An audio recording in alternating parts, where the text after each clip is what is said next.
Hello दोस्तों, Saraswati group of colleges के इस डिजिटल प्लेटफॉर्म पे आप सभी का स्वागत है।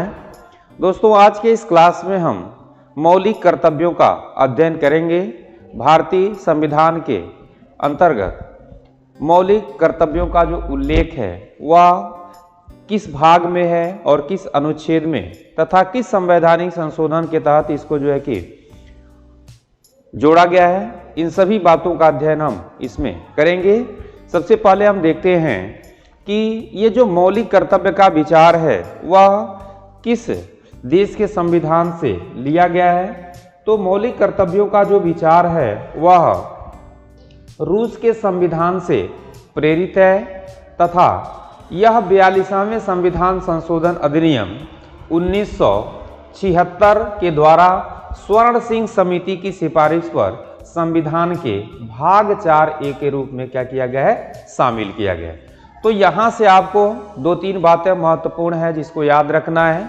यानी कि मौलिक कर्तव्य का जो विचार है यानी कि किस देश के संविधान से है, तो वह रूस के संविधान से है तथा मौलिक कर्तव्यों को किस संवैधानिक संशोधन के तहत जो है कि भारत के संविधान में किस भाग में जोड़ा गया, तो 42वें संवैधानिक संशोधन यानी कि 1976 के द्वारा और स्वर्ण सिंह समिति, इसको भी आपको याद रखना है, यह महत्वपूर्ण है, और भाग 4A के रूप में शामिल किया गया है।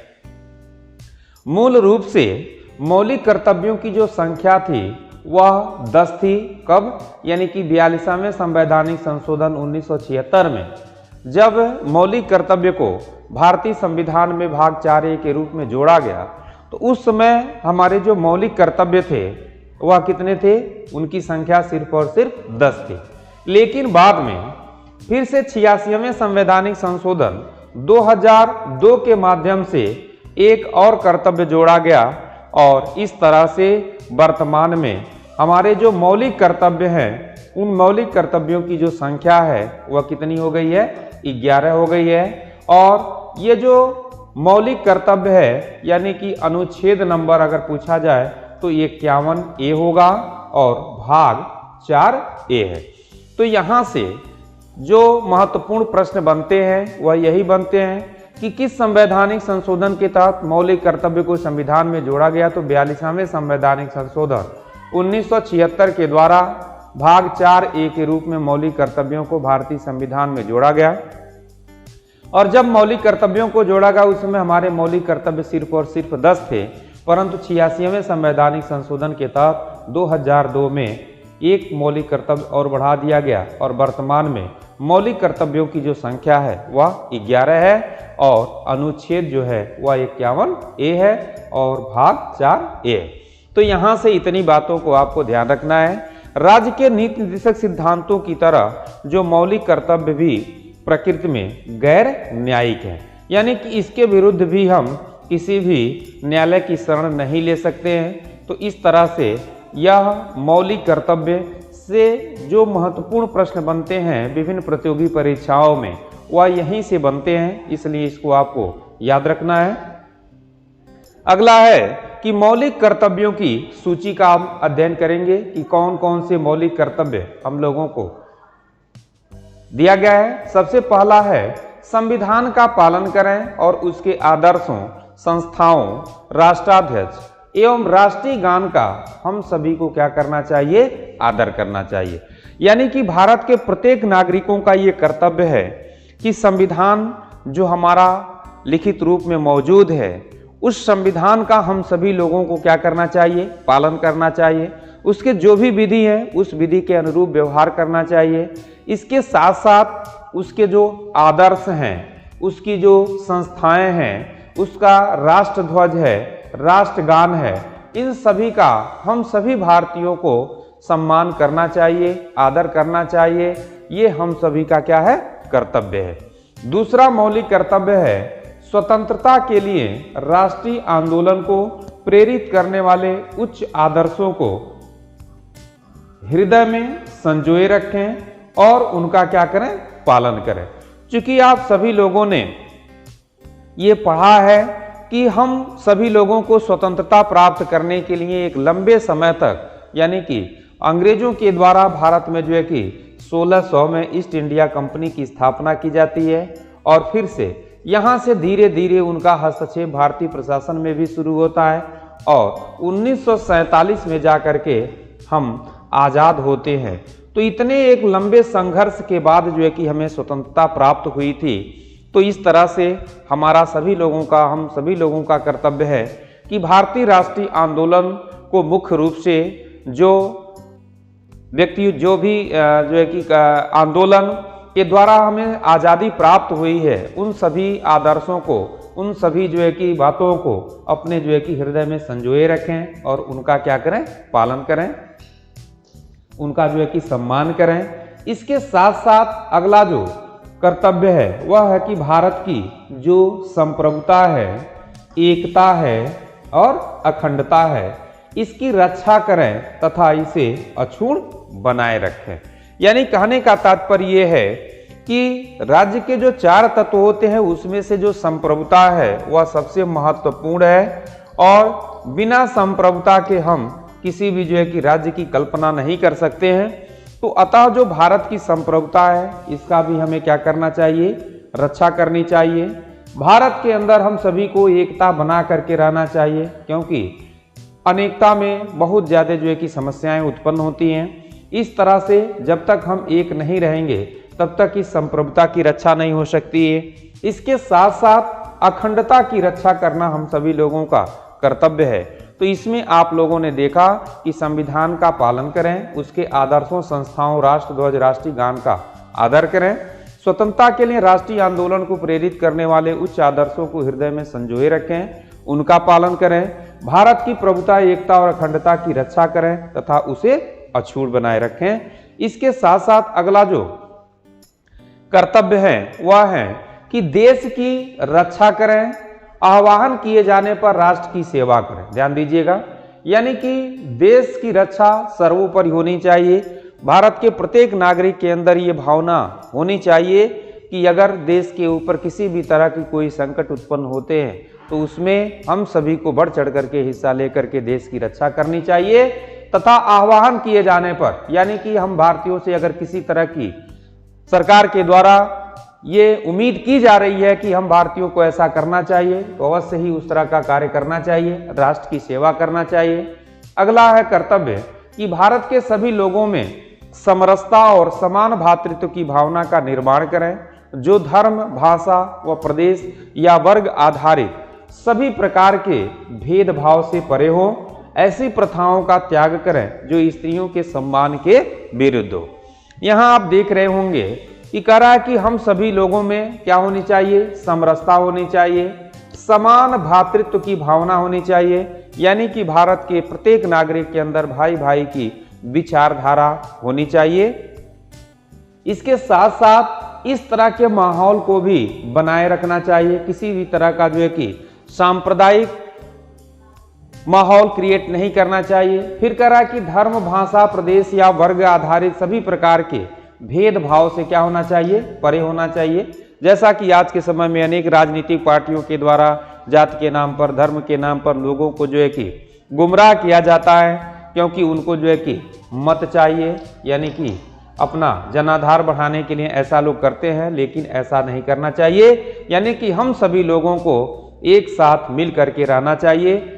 ऐसी प्रथाओं का त्याग करें जो स्त्रियों के सम्मान के क्या हो, विरुद्ध हो। अगर हमारे समाज में कोई ऐसी प्रथा, जैसे आप लोगों ने सती प्रथा का नाम सुना होगा, ये सती प्रथा जो है कि स्त्रियों के सम्मान के विरुद्ध था, जिसको जो है कि समाप्त कर दिया गया।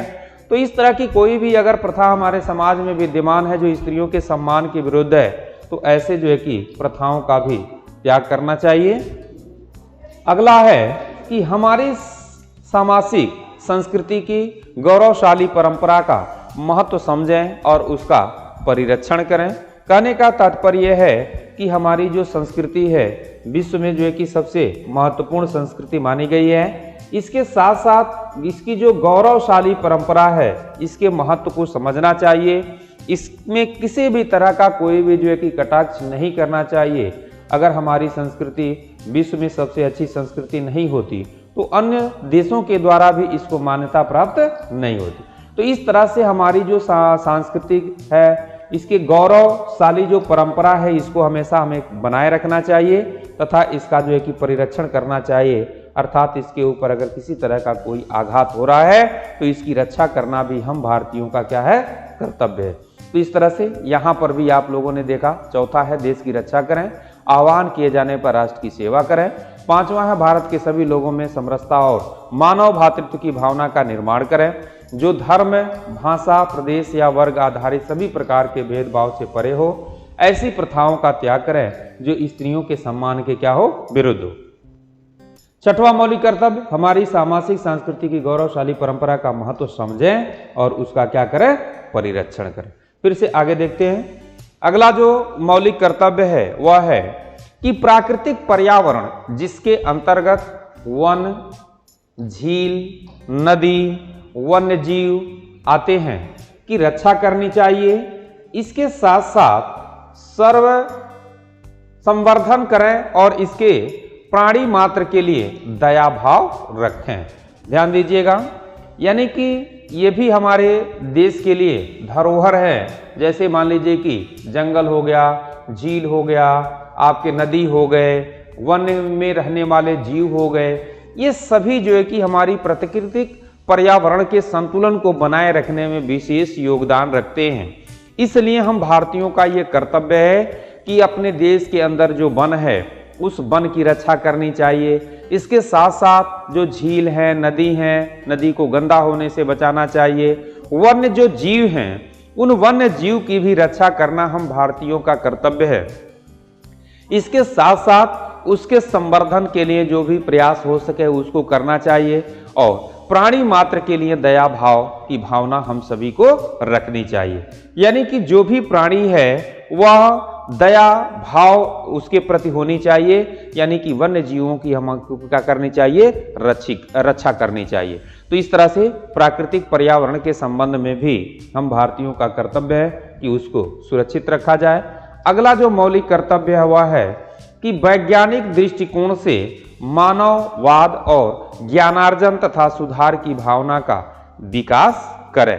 यानी कि वैज्ञानिक दृष्टिकोण से कह रहा है कि मानववाद और ज्ञानार्जन और सुधार की भावना का क्या करना चाहिए, विकास करना चाहिए, जिससे हम समाज के लोग जो अंतर्राष्ट्रीय स्तर पर, देश स्तर पर जो वायुमंडल में परिवर्तन है या फिर हम कह सकते हैं कि जो सामाजिक परिवर्तन हो रहे हैं, चाहे वैज्ञानिक दृष्टिकोण से जो परिवर्तन हो रहे हैं, उसके हिसाब से हम जो है कि उसके साथ रह सकें, उसके साथ चल सकें। इसलिए वैज्ञानिक दृष्टिकोण से मानववाद और ज्ञानार्जन तथा सुधार की भी आवश्यकता महसूस की गई है। इसलिए ये हम सभी का क्या है, कर्तव्य है कि वैज्ञानिक दृष्टिकोण से मानववाद और ज्ञानार्जन तथा सुधार की भावना का क्या करना चाहिए, विकास करना चाहिए। इसके बाद से अगला जो मौलिक कर्तव्य है वह है सार्वजनिक संपत्ति को सुरक्षित रखें और हिंसा से दूर रखें। ध्यान दीजिएगा, यानी कि सार्वजनिक संपत्ति को सुरक्षित रखें और हिंसा से हम सभी को क्या रहना चाहिए, दूर रहना चाहिए। क्योंकि जो सार्वजनिक संपत्ति होती है, जैसे मान लीजिए कि जो भी सरकारी संपत्ति है, जैसे रेलवे हो गया, बस स्टैंड हो गया, ये क्या है, सार्वजनिक संपत्ति है। तो सार्वजनिक संपत्ति को हम सभी की सुरक्षा करना कर्तव्य है, क्योंकि अगर हम उसको नुकसान पहुंचाते हैं तो वह कहीं न कहीं जो है कि समाज में जो व्यवस्थाएं विकसित की गई हैं उन व्यवस्थाओं को जो है कि अव्यवस्थित कर देते हैं। इस तरह से सार्वजनिक संपत्ति को हम सभी की सुरक्षा करनी चाहिए और हिंसा से हमेशा क्या रहना चाहिए, दूर रहना चाहिए। ये हम सभी भारत के लोगों का मुख्य रूप से कर्तव्य है। इसके बाद से अगला मौलिक कर्तव्य है 10वां कि व्यक्तिगत, ध्यान दीजिएगा, व्यक्तिगत और सामूहिक गतिविधियों के सभी क्षेत्रों में उत्कर्ष की ओर बढ़ने का सतत प्रयास करें, जिससे राष्ट्र प्रगति की और निरंतर बढ़ते हुए उपलब्धि की नई ऊंचाइयों को प्राप्त किया जा सके। क्योंकि भारत के जो लोग हैं या फिर किसी भी राष्ट्र के जो लोग होते हैं उन लोगों के ऊपर ही, जैसे मान लीजिए कि आपका परिवार है तो आपके परिवार के लोगों के ही ऊपर ये निर्भर करता है कि वह परिवार को किस तरह से विकसित करेंगे। यानी कि परिवार के लोगों की समृद्धि जो है कि परिवार की समृद्धि होती है। उसी तरह से किसी भी राष्ट्र में लोगों के द्वारा यदि मान लीजिए कि वह उन्नति कर रहे हैं तो इससे यही सिद्ध होता है कि देश भी, राष्ट्र भी प्रगति कर रहा है। तो इसलिए ये कहा गया है कि सभी व्यक्तियों को व्यक्तिगत रूप से, सामूहिक रूप से हमेशा आगे बढ़ने का सतत प्रयास करते रहना चाहिए और इन उपलब्धियों के कारण ही राष्ट्र जो है कि विकसित होगा। तो ये हम सभी लोगों का कर्तव्य है कि हमेशा जो है कि एक नई दिशा की ओर प्रयासरत रहना चाहिए। अगला है और अंतिम मौलिक कर्तव्य है भारतीयों के कि 6 से 14 वर्ष की आयु के बीच के, यही जो 11वां मौलिक कर्तव्य है, यह 86वें संवैधानिक संशोधन 2002 के द्वारा जोड़ा गया था और प्रारंभ में जो हम लोगों को मौलिक अधिकार प्राप्त था, मौलिक कर्तव्य प्राप्त था, वह मौलिक कर्तव्य सिर्फ और सिर्फ 10 था। तो इस तरह से 6 से 14 वर्ष के आयु के बीच के अपने बच्चों को शिक्षा के अवसर प्रदान करना और उनको शिक्षा के लिए प्रेरित करना हम सभी अभिभावकों का कर्तव्य होगा, ऐसी बात कही गई थी। यानी कि इसे जो है कि 86वें संवैधानिक संशोधन 2002 के द्वारा क्या किया गया था, जोड़ा गया था। तो इस तरह से ये हम सभी भारतीयों के 11 मौलिक कर्तव्य हैं जिसका हम सभी को क्या करना चाहिए, पालन करना चाहिए। फिर से हम लोग अगले क्लास में मिलते हैं, तब तक के लिए आप सभी लोगों को बहुत बहुत धन्यवाद।